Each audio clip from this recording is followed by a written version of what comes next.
হাইলাকান্দি জেলায় নির্বাচনে হিংসা, এপি প্রার্থীকে আক্রমণ নির্দল প্রার্থীর প্রতিনিধির, পুলিশে এজাহার দায়ের আক্রান্ত প্রার্থীর।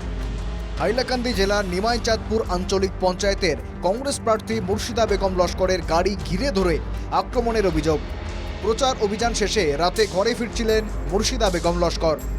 মাঝপথে তিনি আক্রান্ত হন এক বাইক বাহিনীর হাতে। রাতে ঘরে ফেরার পথে আক্রান্ত কংগ্রেস প্রার্থী মুর্শিদা বেগম লস্কর। মুর্শিদার গাড়ি ঘিরে ধরে আক্রমণ চালায় বাইক বাহিনী। নিমাইচাঁদপুর এপির নির্দল প্রার্থীর প্রতিনিধির বিরুদ্ধে অভিযোগ। শাহিন আহমেদ লস্করের নেতৃত্বে আক্রমণ বাইক বাহিনীর। কংগ্রেস প্রার্থী মুর্শিদা বেগম লস্করের গাড়িতে ব্যাপক ভাঙচুর। অভিযুক্ত শাহিন আহমেদ লস্কর, কাশাউর আহমেদ লস্কর, শামীম আহমেদ এবং ফখরুল ইসলাম। দুষ্কৃতীদের আক্রমণের পর ভয়ঙ্কর অভিজ্ঞতার কথা নিজেই জানালেন মুর্শিদা বেগম লস্কর। তিনি জানান, কয়েকদিন ধরেই এসব চলছে।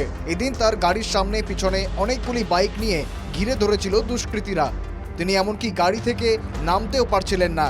অভিযুক্তদের কেউ কেউ তার পরিচিত। নিমাইচাঁদপুর জিপিত আঞ্চলিক পঞ্চায়েত পদ ইলেকশন খেলিয়ার বিগত 2 দিন থেকে কালকেও এরকম সেম হয়েছে। আজ আমি একটা গরুয়া সভাত গেছিলাম, আর যাওয়ার সময় রাস্তার পিছিয়ে আমার গাড়ির পিছিয়ে 8-10 খান বাইক, সামনে 8-10 খান বাইক। তারা আমার কোনো দিকে নামতে দেয় না। নামতাম সাই রাস্তা, তারা আমার বেরিলায়। পরে রাস্তার থেকে নামিয়া গাড়ির থেকে নামিয়া রাস্তাতে বইতে পারি না, খালি ওখানে হওয়ার তারা আঙ্গুল দিয়ে ডেকাডেকি করেন। গাড়ির থেকে এই মাঝে আসলো কাউসার, শাহিন, শামীম, ফখরুল। মুর্শিদার অভিযোগ যে তাকে প্রচারে বাধা দেওয়া হচ্ছে। প্রচারে বাধা দেওয়ার উদ্দেশ্যেই এসব করছে দুষ্কৃতীরা। তিনি বলেন, একজন নির্দল প্রার্থীর পক্ষে দুষ্কৃতীরা এসব করছে। চিত্রা দেখা করছে মারতে। তারা চাইছে আমি ক্যাম্পেনিং করতাম না, ক্যাম্পেনিং বলা হয়নি। আমার কোনো গরু যাইতে দেন না, কোনো গরু হামাইতে দেন না। তারা কি কোনো দলের সাপোর্টার হয়ে আপনাকে আক্রমণ করেছে?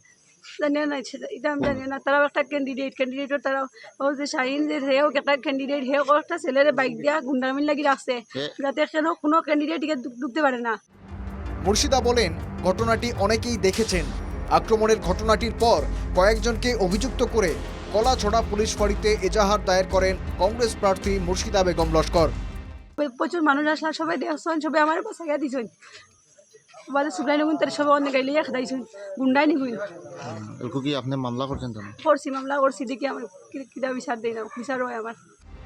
নির্বাচনে প্রার্থীকে আক্রমণের এই ঘটনায় এলাকায় চাঞ্চল্যের সৃষ্টি হয়েছে। শীঘ্রই অপরাধীদের গ্রেপ্তারের দাবি উঠছে। Bureau report, NKTV Bangla.